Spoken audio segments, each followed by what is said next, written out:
All right. Good morning, good afternoon, and good evening to all viewers from around the world. This is Frank van den Driest, host of the Humanizing Growth webinars, represented by the Institute for Real Growth. The purpose of the Institute for Real Growth is to help CMOs and other growth leaders drive more humanized growth. And we do that by connecting them with peers, with best practices and experts. And that's what we're doing today as well. I'm super excited and I look so much forward to the next hour because I have two very special guests, and it's also the combination that makes it so unique. Evelyn Doyle, who heads HR at Patagonia, and Alex Weller, who heads marketing at Patagonia, focusing on the EMEA region, are here together with me.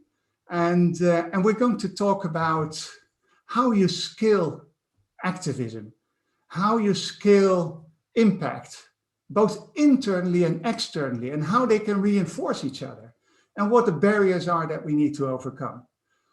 So with that, Evelyn, a warm welcome, and Alex, a very warm welcome. Let me start by asking you, where are you and how are you? Evelyn. Thank you, Frank. I'm very happy to be here today with you and with Alex. I'm in Amsterdam, in my home, probably like so many others. And how am I? I'm good, for it's Friday afternoon. You're looking at the snowy world outside, and you might go skating over the weekend. We're close to each other. Alex, how are you and where are you? I'm really well, thanks, Frank. I'm also in Amsterdam, so I am experiencing the Arctic blast, which is a lot of fun, certainly with the kids, and really looking forward to this conversation. Certainly, this kind of type of three-way conversation. It's a new one for me, so I'm excited. Yeah, it's almost a first for the Institute as well, for this series. But so let's start with, Patagonia, obviously, there's many viewers here that really looked forward. It's a brand that many people look up to. You're way ahead of others in the journey to make impact and to deliver on your purpose. But let's start maybe by reiterating what that purpose is and how you look at activism. Alex, can you maybe explain a little bit of the context for Patagonia? I will do really quickly. We're an outdoor clothing company based in California, which I think most people know. And we were actually founded quite a long time ago in the early 1970s by the same guy, Yvon Chouinard, who still owns and runs the company, which is amazing. We have an octogenarian boss, and he keeps us all very, very honest. And the mission for the company that we had, certainly the one that I kind of inherited when I joined the company 5 years ago, was a long one, but a really good one. And it was build the best product, cause no unnecessary harm, and use business to inspire and implement solutions to the environmental crisis, which is quite long. It's also quite convenient because we could look at different parts of that mission and really focus on building great products, mitigating the impact of our business as much as we knew how, and sharing our learnings with the rest of our customers and businesses to hopefully scale all that up and make it as impactful as it could possibly be. Until about 18 months ago, when Yvon changed our mission statement overnight without any forewarning to, we are in business to save our home planet. And that was daunting. That was a real kind of reckoning for us, moving from a very convenient sort of coat that we were all used to wearing quite comfortably to something that was much tougher to live up to as an aspiration and a mission. But that is the journey that we've been on, and the introduction of such a single-minded and bold mission statement has really played a significant part, I think, in transforming our business over the last year to 18 months. So tell me, what are the 1, 2, or 3 things that were most directly, let's say, the consequence of changing that mission statement? What's different now? The first thing that was different is it had an incredibly powerful, it had a powerful galvanizing effect insofar as there was really no longer any place to hide within our mission. It was very clear to every single one of us that that was our job, regardless of which part of the company you worked within, whether it be marketing or HR or any of the other parts of the business. The fact that this company exists to save our home planet was really helped galvanize us as a company. I think the second thing that it very noticeably did, and in very short order, was accelerate the boldness of the initiatives within the company, that both in terms of our focus on our supply chain and really kind of speeding up the necessary innovation within our supply chain, which is the most damaging part of our company from an environmental perspective, but also in terms of the boldness of how we speak to the outside world about our work. There was a sort of, I would say, a new bold and forcefulness to the language that we use. And the things that followed the change of the mission statement, some of the quite famous work of recent times, The President Stole Your Land, Patagonia Action Works, Vote the Arseholes Out. These are all things that I don't think would have happened prior to the new mission. Yeah, clear. Wow, that's impactful. It almost feels like, I can imagine that if you worked at Patagonia at that moment, a year and a half ago or so, that it's a moment like, where were you when you heard it, right? So Evelyn, where were you when you heard it? And more importantly, what did you think when you heard that overnight change that you weren't consulted about? What was the impact for you? Oh, where was I? I was with my team, with Alex, with Ryan, our former boss, who's now the CEO, and we were kind of all looking at each other, saying, "Okay, what do we do with this?" And that's what we love about Patagonia. And Yvonne said when he brought this out at the time, he said, "You're smart people, go figure it out." And yeah, I'm lucky to be surrounded by smart people, and we're still figuring it out. But I think what it did was just galvanize us around our mission even more so, and brought a clarity to us that we probably did not have before. We have been a mission-driven organization for 40 years or more, as Alex mentioned, but I think it really just galvanized us. And it couldn't have come at a more opportune moment when you consider everything that's happening since that time as well in this world. Evelyn, that sounds like, yeah, that's all good news. But there must have been challenges that come with that. Otherwise, let's all do it, and then tomorrow we'll feel great and we're all galvanized. Tell me about what were the challenges that came with this very significant change? Because I totally see what Alex is saying. Like, there's no hiding. You can no longer say, well, I'm in product, so therefore I'll focus on that part. No, we all focus on this one single-minded mission. What were the challenges that you had? And maybe let's start from an internal perspective, and we'll also talk about the upside and the things that you've done, since. But tell me a little bit about what were barriers that needed to overcome with that switch. Yeah, I mean, it's a good question. I think really you have to then look at focusing on how do we communicate and corral our internal community around this new statement? What does it mean for us? And that's collectively as leaders and as team members. And I think you have to look at then, who is part of this community, and do they really want to be part of this new mission? And looking at that from a hiring lens, it's really, really doubling down on ensuring that you're hiring mavericks who want to really take part in that call to action to save our home planet, and looking for people who are passionate and care about something more than just delivering your skill set to a workplace, and really doubling down also on how do you connect up the talent that you bring in to that mission statement. How do you create platforms and processes to unlock their voice to help you in saving the home planet as a company that makes profit and is in business to save the home planet. Yeah. So, I mean, there undoubtedly were also people that actually felt quite safe hiding behind, focusing on product or focusing on one of the areas. Did you also have to say goodbye and part ways with colleagues who were just not ready for a company where you couldn't hide and had to focus on this and be driven by this? Yeah, no, I mean, I think, we're lucky. We hire slow in Patagonia because we take a lot of time. You have to see a lot of people so that we can figure out if you can really bring, a culture add to our organization and want to come with serving that mission. And not everybody comes to it from the same angle. Some come from the sports, our core sports. Some come from environmental activism, and then we have a group who come somewhere in between.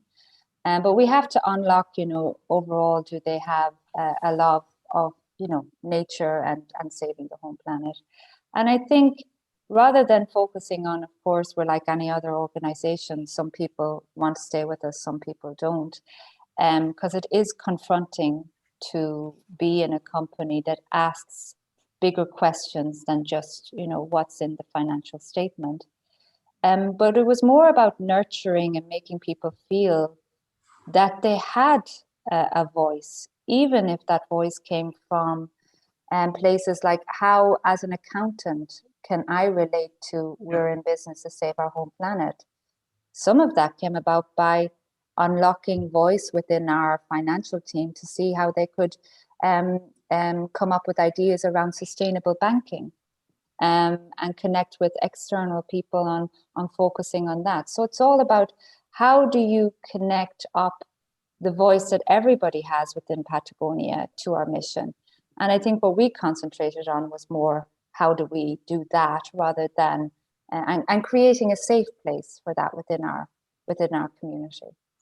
Great, thanks.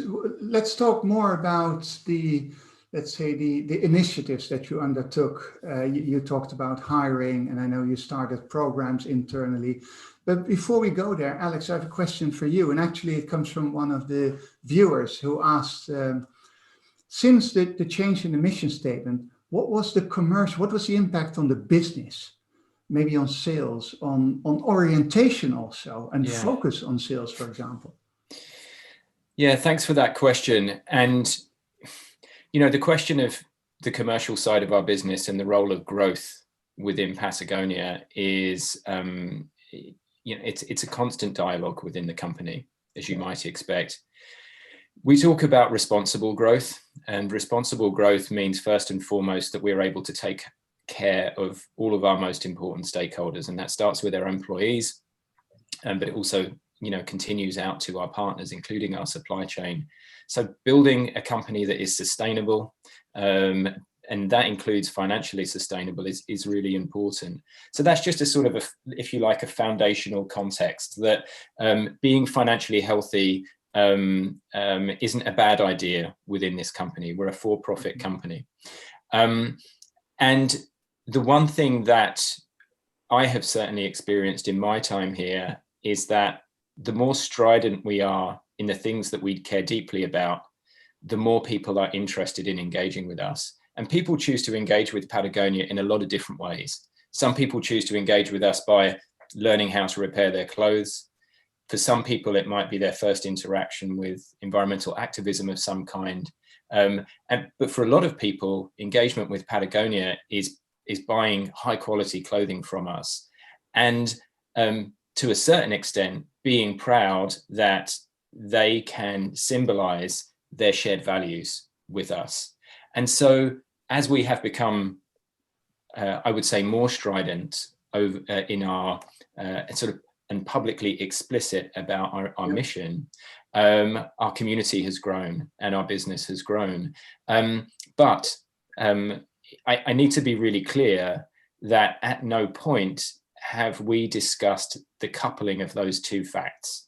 One hasn't been designed to drive the other, but another really powerful outcome of our growth is our ability to also accelerate our impact on the issues that we really care about. No, it's like the total snowball effect, right? I mean, one reinforces the other. It's happening with you. That's great. It's a very motivating answer, I must also say.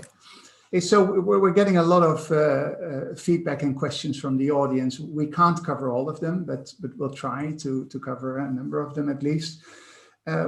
So somebody highlights the fact that you distinguish these different stakeholders. Now, at the Institute for Real Growth, we talk about humanizing growth. And with humanizing growth, we mean value creation over the long term for all our stakeholders, being our colleagues, our consumers and customers and partners, the communities, including the planet in which we operate, and ultimately the capital markets or the shareholders.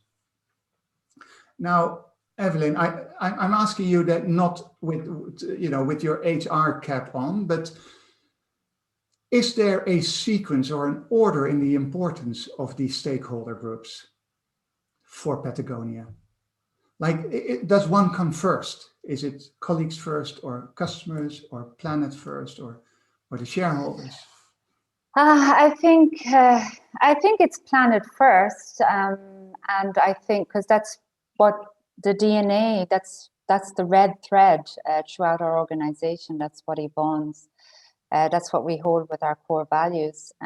But I think we treat our internal community, our employees, and our customer community, the external facing, they're both equally important. And I think that we treat them in the same way in terms of approach, in that we can, just as customers come and vote with their money by buying Patagonia because they believe, in good quality product that, is a mission-driven organization and protecting the planet. Our employees come with their talent and their skills, and they vote that they want to be with us to make that change and impact. So one is as equally as important as the other. And I think that that's the way we treat it in Patagonia. And we give our employees voice by, allowing for 2-month paid internships. When we had the climate actions about a year or so ago, we invented a bail policy where we would give our employees bail and get them out of jail if they went out into the streets and marched for environmental activism. This is a first for me in terms of my HR career, where a company is willing to do that. And it's also about, involving our employees just as our customers and gathering them together through events and knowledge sharing. And that's what people from all walks of life, politicians, academics, we want to learn and know what we can do to save our home planet. And we actively involve all the different stakeholders and oftentimes bring them all together by what we do. That's so fascinating about, and that's also why that, because we discussed that we also asked Alex to join. So we have an HR and a marketing perspective, and by what you say, actually these are really intertwined in your case. So there's not a lot of difference there. One of the viewers asked a question. And he asked it only per se about the outside world, is if you have this global mission, how do you localize? And I run a company that was focused on how to lead global brands and, stay locally relevant, but also globally consistent. That's a big challenge. Let's start, Evelyn, on your end, internally. Is there any adaptations that you apply in your internal programs based on social or cultural differences in the, let's say, in the employee force? Yeah, I mean, look, first and foremost, we recognize that, it's everybody is a human being. We're all part of the ecosystem, but we all have something different to bring to the table. So it's a recognition of that. I think in terms of our internal community, we have in EMEA spread across 8 to 9 countries, our employees, or speaking with different languages. In Amsterdam alone, we have 25 different nationalities. So of course, it's wonderful to have that diversity, but you also have to, put in the structures and the programs to embrace that. And I think, again, it's a bit like coming back to our sort of, at the top of the call, I mentioned that we had kind of 3 groups of employees within our internal community. Those who come from a love of the core sports that we operate in, those who come from really being environmental activists, and those who come from somewhere in the middle. They're just deeply passionate about serving a mission. And I think what we try to do consistently is break down barriers, that it doesn't matter what function you're in, we're all part of that mission. And we created also about a year ago an Earth University program where we brought cross sections of our employees together in forests, learning together and asking ourselves the bigger questions that are outside of our jobs about, what does it mean to save our home planet? And what does it mean to take direct action? And grounding us together in nature, in forests, and learning about leadership from the ground up, and really confronting yourself and each other as team members about, what's your stake in this? What are you going to give? What is you and your job? How are you going to serve this mission? And how are we going to serve it together? So I think that breaks down a lot of barriers in terms of, the good cultural differences that comes from a diverse group. And we just keep centering it around that mission. That program was 4 modular programs, bringing our retail, our office, our sales force all together in the forest, learning together and, asking, what does it mean to revolutionize? What does it mean to have a call to action? How do you find your voice? Building their storytelling capability so that they could be our brand ambassadors internally and externally. And that's another way of unlocking employee voice. So I think, in essence, it's really about centering people about around and about your purpose and your mission, and educating around that. And I think in doing so, you can bring those cultural differences together for a greater good. Yeah, great, clear. Alex, you're on mute, by the way, but so to what extent have you engaged personally? Like, have you been built out? I mean, do you participate in those programs that Evelyn just talked about? Like, can you talk about that? Yeah, I've not had the good fortune of being arrested by the Dutch police yet, but many of my colleagues have, including my former boss. And yeah, I mean, we certainly for the last spring rebellion here in Amsterdam, that was, of course, for those people that live here, was a disruptive but important moment. We all play different parts in that, whether as support roles in that work, on the ground, helping people out with food and water. But we were very careful to ensure that that we didn't have the entire employee population locked on, as they say. But there was a good number. There was, I think, Evelyn, around 20 people who were there, and yes, all very well supported. And the times that I've been out and campaigned with the company and with my fellow employees and with our customer communities, it's been a really powerful and emboldening experience. Yeah, and we've done that many times. But no, to your question, I haven't yet been arrested. No. Well, good. But we've been trying hard to. We've been trying hard. I mean, that's the one good thing, is that it's something that we actually really try hard to do. And yes, our former boss is very happy that he was arrested in that respect. Very interesting for the audience to have this. See if they have these conversations in their companies where bosses are proud to have been arrested. But more seriously, but let's talk, Alex, just going about you, and let's say because you came from, I think you worked on Converse, you worked in a range of different companies, and then 5 years ago you joined. Yeah. To what extent were you clear on your own personal purpose? And what did it mean to join Patagonia? And was there an impact? Was there was one impacting the other? Yeah. The company and your personal purpose? Yeah. I think like most people, I was, this is an analogy, Frank, that you and I have discussed before. I was already on the mountain with regards to my own values in relation to sustainability and social justice. But I think also, like most of us, how I lived those values through my work was incredibly mixed. And for the most part, your work is defined by the culture and it is defined by the management of the company that you work within.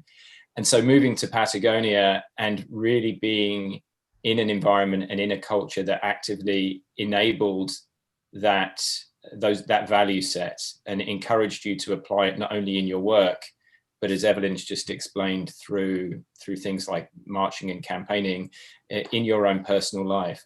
And of course, the impact of that is really to accelerate the path, to accelerate that journey and move you further up the mountain. And it does have a very symbiotic impact on the work, because the deeper that you work in that space, the more you are able to apply that knowledge to the work, in my case, to the work of marketing. And to give you some very sort of tangible examples of how that sort of symbiosis works, once you adopt the mindset of taking responsibility for your impact, and then if you see impact and own it, then the next step, the next course of action is to mitigate that impact. Is once you see the impact of the things that you didn't previously consider, like the carbon impact of moving points of sale around the region, or the social impact of investing in platforms like Facebook and Instagram that are propagating hate speech. Once you take ownership of that knowledge and that information, really the only course of action that can follow is to address it and to mitigate it. And it comes a little bit back to the mission statement and this idea of not really having anywhere to hide. I think the most empowering thing in my experience about my short journey at Patagonia has been this empowerment to really get after changing the way business can be done. And that includes changing the way marketing can be done. And so I've probably, I've probably unlearned as much as I've learned in this period of time.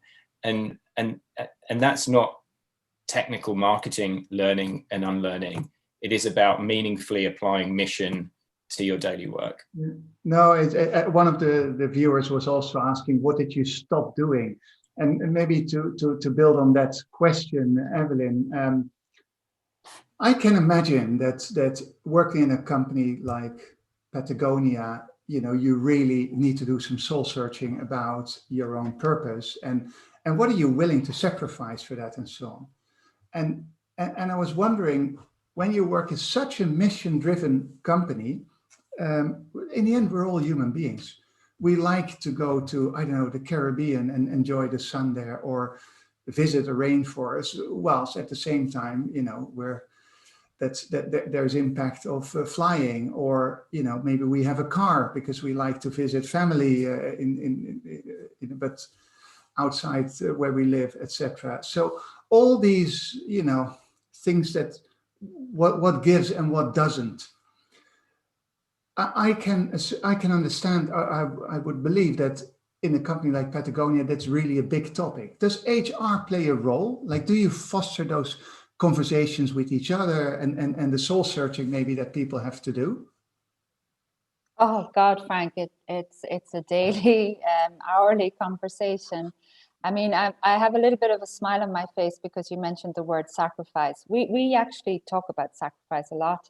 In fact, to Ryan, who's now our CEO, he can talk in depth about what are you willing to sacrifice here? Because of course, we can't have it all way. We can't, be carbon neutral and fly around the world. We can't, these are confronting things and these are real things. And I think, this, for me, as somebody who's an HR professional within Patagonia, just really, really understanding that the big learning and that big unlearning for me was really confronting that you're part of the ecosystem. You're not standing outside of it. And if you want to save the home planet, you better recognize that, you know, you need to deal with these confronting issues. And I think, you know, the thing that, you know, in terms of what you asked about sacrifice, is asking ourselves those big questions and really building, you know, processes and systems around that. It's terribly, terribly challenging. But it's something that's why we hire people who are willing to challenge the status quo. And I think also learning about what we can put back into the system rather than what we can extract from it, and understanding that, you know, it's a systems change process we're going through. So this is a longer term journey. It is not something that is, you know, we can put sticky plasters on. So we are now currently going through a sort of a reimagining our business process with our employees, who are, all of us are actively involved in this. And you know, some of the key themes that are coming out of that reimagine is, you know, how we work.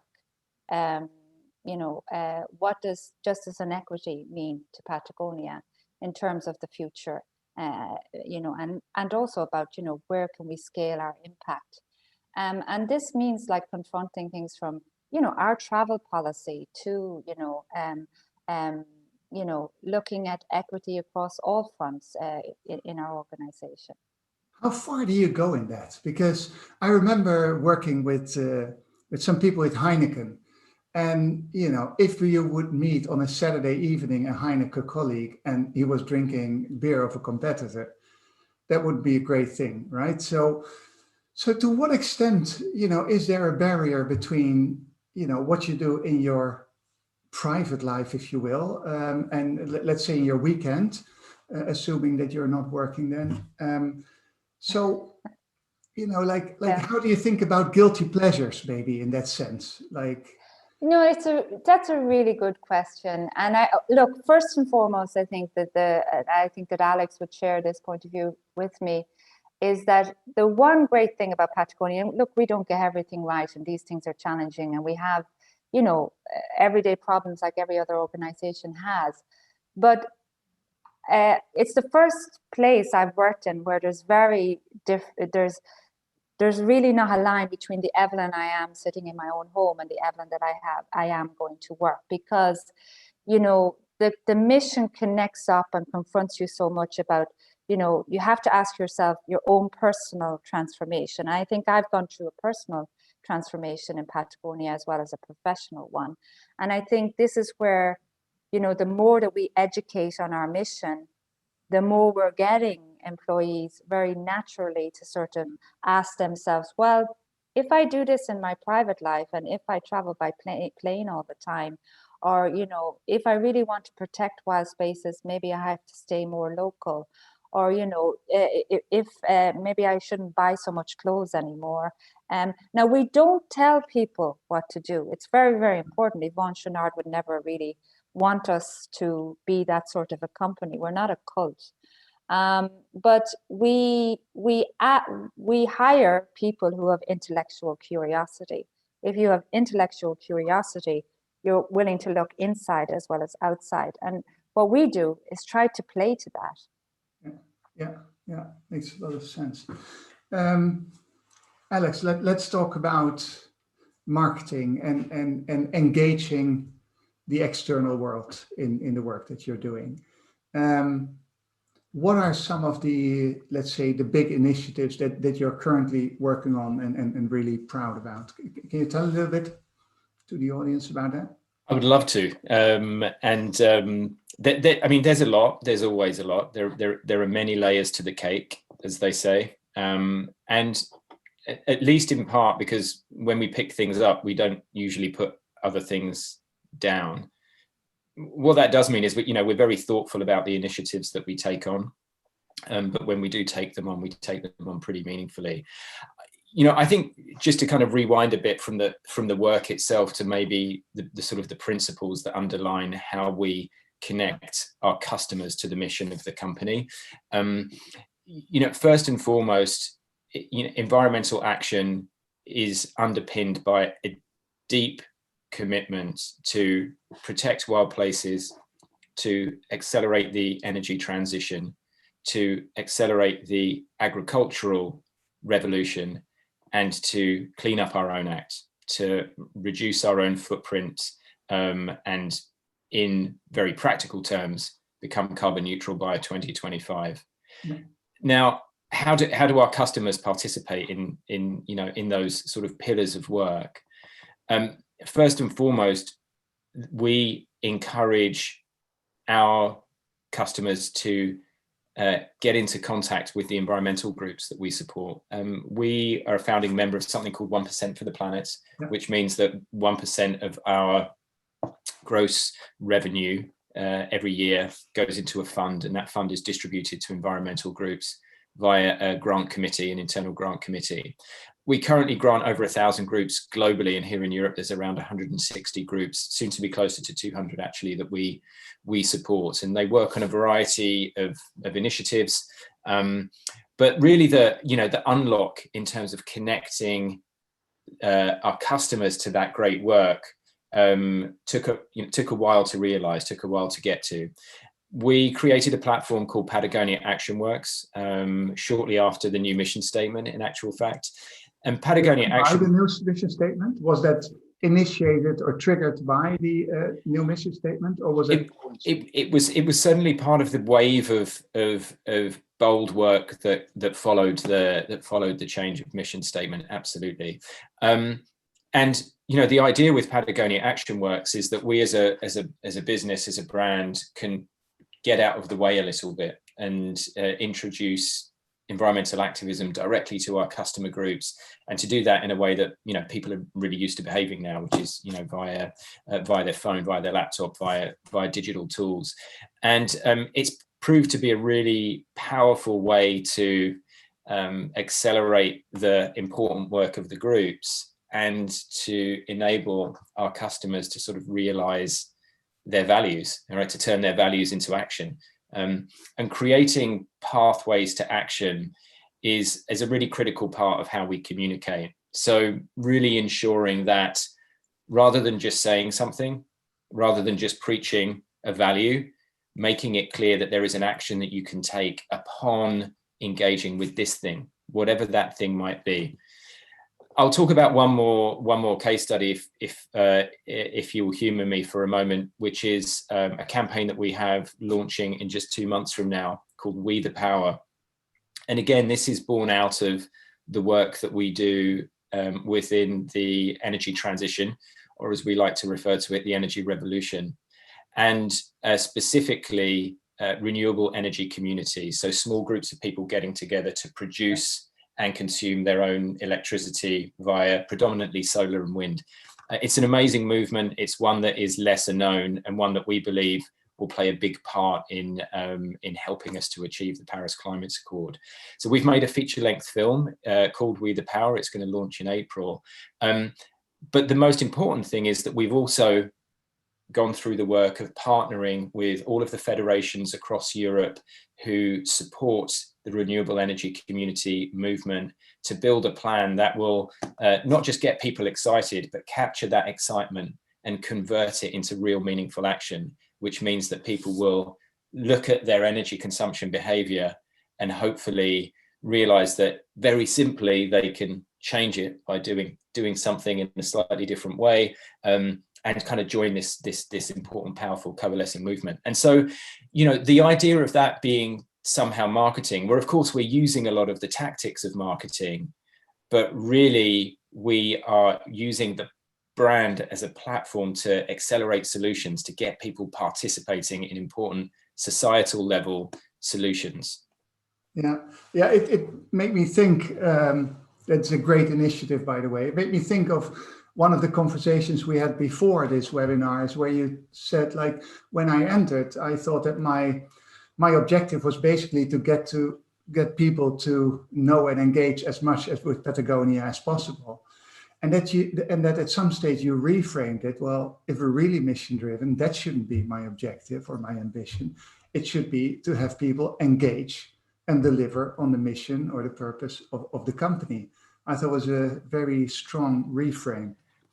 You know, and just to build on that point for a moment, if I may, Frank, because that was a big light bulb moment for me. And I think, you know, Evelyn sort of alluded to this earlier, you know, working here doesn't really come with a rule book. And, you know, working out your place within the mission and how you can realize the mission through your work is an unlock that can take some time. But I think realizing that the brand itself, the business itself, is a conduit to action, to a greater purpose. And that purpose kind of flows through the company, but the end objective isn't really the company itself. And I think that's it's certainly different. And I think it was certainly, for me, you know, understanding that, a bit of an epiphany. Yeah. So I don't know. It's interesting. On the one hand, I had a few thoughts. It sounds so easy, and you go like, why don't all companies do what you guys do? And I also had that, and you mentioned, Alex, the analogy of climbing a mountain, and I think many of the viewers are a few stations down from where you are. But if you assume that the mountain is equally steep everywhere, the next step for you is as tough as it is for somebody who just starts. Actually, it might be even tougher because you're high on the mountain and there's less oxygen over there. Yeah. Evelyn, can you give your perspective on that? Is that how it feels to you? Yeah, this stuff is not easy to do at all. But at least in Patagonia, we all feel like we're on the mountain together. And we really, really invest a lot of time in that, you know, in breaking down the silos and creating good team spirit and camaraderie around that, you know, we sort of feel like we're all marching together to serve that mission. It's not easy. There's tension points every day about running a business, building a great product, and serving the mission. And then at the same time, also, you know, corralling our internal community around that. And it's not easy to navigate and build the sort of infrastructure that allows for great sort of entrepreneurship voice to bubble up. I mean, I think we have some great examples, like, you know, Alex mentioned before that, you know, both the Assholes Out campaign, you know, our way of working or our way of being allowed for, you know, 2 employees in Ventura to secretly, you know, stitch into our, you know, stand-up board shorts, a label that had, you know, both the Assholes Out, and none of us kind of really knew. It just organically happened. I mean, we continue to just really focus on building the platforms inside internally that allow for a voice and, you know, nurture that voice within the company, and you know, sort of break down that barriers in the company. And I think it, again, just galvanizing and centralizing ourselves around that mission. It is not easy. It's like, you know, back to that sort of unlearning point.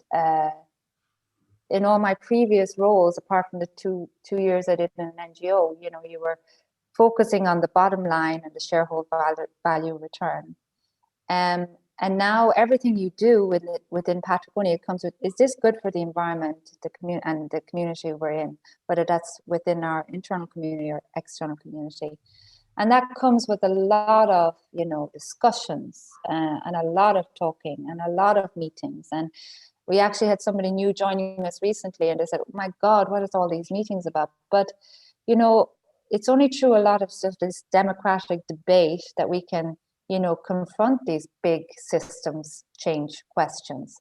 And that's where we place a lot of emphasis, and education around what is going on in this world and what does the impact mean externally and internally to us. And I think, you know, that's just the mission that we will continue to be on. And it's going to be a long journey, but, you know, the urgency of it by Yvonne changing our mission statement has really, you know, made us sort of wake up and smell the coffee here. Yeah. I don't know if that's answered your question, but it's There's no easy answer to this. You have to be, as a leader, you have to walk the talk. You have to be humble. You have to have a conscience about you that, you know, you really want to serve something more than shareholder value return. And you have to be innovative and passionate in bringing around different approaches to how you do your work. And you have to look at it from sort of a regenerative lens again. You know, what can I put back in instead of what can I extract out? And the more you can do this, in whether you're talking, whether you're in sales, whether you're in marketing, if you just try to keep these things top of mind, it makes it a little bit easier. But there's no easy solutions here. It is about sacrifice. I want to, so one of the viewers, Fran Cassidy, is really on fire. She's shooting a lot of questions. But the last question I really like. She says, new mission, more meetings, question. Well, I think Alex and I could have a bit of a giggle about this one. I think you should do a whole, I think you should just do a whole podcast dedicated to meeting culture. I'm sure you'd have a lot of people show up. What I will say in an honest response to that question is that the process that followed the change of mission statement was a sprint for us as leaders within the company. And one of the things that we recognized we needed to do was create a little bit more guidance for the wider employees, the employee community, on just how to think about it and how to sort of execute it in your work. So we went on a bit of a strategic sprint to create some clearer tools for people to interpret the mission in their work, and that did involve quite a lot of meetings, I will say. Yeah. Thereafter, actually, no. I mean, I would say one of the great things, and the point that we made earlier, the clarity that the mission brought, actually, I think was really helpful in a lot of ways in just making us more efficient in getting after it. I can see how, especially if you look at external stakeholders, Patagonia will be under a lot of scrutiny, because you'll have a lot of natural enemies, so to speak, people with interests that conflict with what you're after. And I think if that's the case, you'll have to be very careful. However, we live in a society where things change ever faster, and we know from all the growth studies that we did as an institute is that those that move faster, that embrace risk-taking and experimentation, basically just outperform others in many dimensions, not only the bottom line. And you said something really nice, Alex, that really stuck with me. You said perfection is impossible. How do you make that work with working for a company that's under heavy scrutiny, where you can't make too many mistakes because people will immediately jump on you? Yeah. I think there is really an incredibly high level of risk aversion in corporate culture, generally speaking. Absolutely agree with brand protection, in the brand image. There are whole teams devoted to that purpose. Thankfully for us, there are not whole teams devoted to that purpose at Patagonia. I think when your owner and your leader is notoriously strident and bold in his vision and his opinions, it creates space for people to be equally bold and strident within the company. And yes, we take shots all the time, every day. We take shots from customers on social media. We take shots from journalists, even increasingly politicians, certainly in North America. But you can't have such a strong vision and a mission without creating friction, without coming into contact with other opinions. And you have to be ready to stand up to that and prepared to stand up to that. There's no point saying something and then back it down because somebody disagrees with that point of view, let's say. This is something that we don't take lightly. We're very thoughtful with the things that we say. And like any business, we spend a lot of time ensuring that the words we use are not offensive, that they are not designed to intentionally to kind of rattle any individual's cage. They are designed to pull the topic forward, as you know, as we. So, I don't want to use the word conflict, but it is a daily part of our reality. That's for sure. Yeah, yeah. Hey, listen, to both of you, the million-dollar questions, knowing quite a few of the audience, a lot of them are CMOs that participate in our leadership program, CMOs of Fortune 500 companies that probably can only wish to have a company mission that is so clear, so galvanizing, and makes decisions more easy. The reality is that many don't and are under heavy pressure from their shareholders, etc. So the $1 million question for both of you, and Evelyn, I'll start with you, is just thinking of viewers who are, you know, a few stations down on that mountain that you've already climbed, you know, halfway or maybe even further. Where do you start? What are the things you did? I mean, you gave us some really good advice. You said hire slowly was a clear call out. You said build platforms and systems. You said realize that you're part of an ecosystem. Is there any other tips or recommendations that you would like to give the audience? Yeah, figure out if you really, really want to take action, if you want to make an impact first and foremost, you know. So are you in business to really do good business in the first instance? If you're not, if you can't answer those questions, then it's probably... What if I am and my company is much less so? Because that's, my guess is that in more than half of the viewers, that's the case. What's your recommendation to So them? you are, but my company is not. Yeah. So the employee is, but the company is not. Yeah, or much less. I think then that, you know, you have to, well, I mean, look, it's very difficult if an employee is trying to make change internally, you know, with leaders, and if it's all shareholder driven value, perhaps that employee is going to come across a lot of blocks.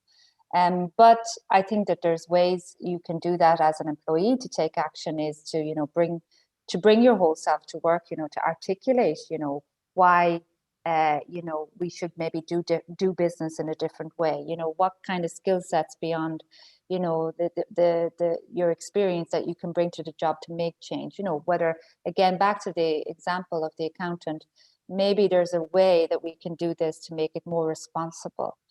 So, you know, to start talking about how we could become a more responsible business, and to finding your allies within work that can make that change happen, and to try and make influence others, you know, about doing good business. But I don't hold any weight to companies who say that they cannot make profit and do good business at the same time. And I don't hold any weight to companies who say, oh, well, you're a privately held company, Patagonia, so therefore it's easier for you. We're part of a big corporation. We signed up, you know, to be something more, you know, that legally we have a responsibility for environmental and social action and initiatives. And there are many large corporations, Danone, Unilever, they're all, some parts of it are, or they're all trying to gear up to, you know, to being accountable.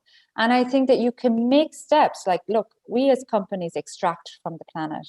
Yvonne and our calls our 1% for planet Earth tax. That's just our civic duty to pay that because we're extracting from Mother Earth. So I think it's just about recognizing that you can make steps. They require sacrifices. If you're willing to, you know, hurt the bottom line a little bit for the greater good, then you can do this. You can make this change. And what you will have is fundamentally a much more engaged internal community, because people nowadays, especially with this coronavirus and this confronting of, you know, what's happening in the earth and around us, is people want to come to work and bring their whole selves to work and want to work for a purpose. And you will get the best employees, motivated ambassadors, if you start to make those changes and not just be in business for profit alone. Yeah. Thank you, Evelyn. Very clear. Alex, basically the same question to you, but maybe then wearing your marketing hat more. And knowing that most of the people on the call are CMOs and are in the marketing function. And I could not agree more with Evelyn. I deeply believe that everybody is a leader. It doesn't matter where you sit in the hierarchy, you can make a difference. I also agree with Evelyn that, also if your company is maybe much less ready, there's no reason for you to initiate and drive change within the sphere of influence that you have. But if you look at it more from a marketing strategic point of view, what would your advice be to the listeners? Well, controversially, CMOs, I would say don't start with marketing. I think if you try and reverse, I think if you try and reverse into your mission and your purpose through marketing, you will have a higher chance of failing. I think not least because marketing is exceptionally good at building stories and connecting with your customers, but you really have to understand first and foremost what is the substance of your mission, whatever that might be. And we make clothes, and our mission is defined in very clearly in an environmental sense. But mission and purpose can mean a lot of different things, and it can be very much focused on societal benefit, environmental benefit, whatever it might be. I think personally, it is very clear that without all business recognizing its obligation to all stakeholders, we don't, as common citizens of planet Earth, stand much of a chance. And so understanding what your role within that and what your company's role within that, of course, has to be the first point. And then at some point, get your brilliant, creative, smart marketing minds to really amplify and take that story out into the world and to connect your customers to it. But yes, my one small piece of advice would be don't start with the marketing brief. Yeah. I think there was quite a bit of traction with the audience also around the whole topic of sacrificing. Now, so I'll end with one question that basically is two questions, and I'll start with you, Evelyn. So what's the biggest sacrifice you've made since you joined, because you joined? And secondly, on a maybe more positive note, is what is it that you hope to achieve in the, let's say, in the near future, the 1 to, next 3 years maybe? What's the ambition that you set for yourself? So two questions: sacrifice and ambition.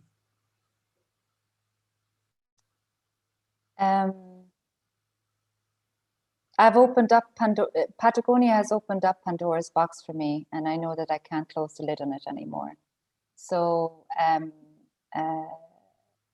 that sacrifice has been really learning that if you want to confront the bigger problems within our society, within our world, then you have to be willing to sacrifice more than just doing your job and making political statements. You have to take action, and I think I've gone through just such transformation personally and professionally in doing that.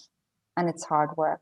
And sometimes I wish I wasn't so confronted because it's damn hard. A bit like what you said, can you fly off to the Bahamas anymore? And you're like, I really need to think about my footprint. I really need to think about this because everything you do has an impact. So I think, and trying to be creative with solving these problems as well has been a huge, huge learning for me. I think for me, what I want to commit to doing from here on, and I'm very thankful that Patagonia gives me that platform, is to consistently try and influence and bring along on the journey to both our internal community and people outside of that, that you can make change happen, that you can do good business. And it's not that you have, I think, a right to ask that question anymore. It's a moral obligation. As citizens, as parents, as people living on this planet, we have a job to do here. It's, as Greta said, the house is on fire. my job is trying to sprinkle some water on that fire going forward. Good, thank you. We've got 30 seconds left, Alex, so we'll keep it to your ambition, and then I'll close. Thanks. I swerved the sacrifice bullet. That is much appreciated. You know, I think we've got a long road ahead of us, and you know, sometimes the as you said, the end yards are harder than the early yards. I really truly want to continue to realize the opportunity for this tiny little outdoor clothing company to move greater business in the right direction, because it is quite clear that our governments and the institutions that we all are supposed to depend on aren't taking us to where we need to get to anywhere near quickly enough. And we as business leaders have to lead that. We must.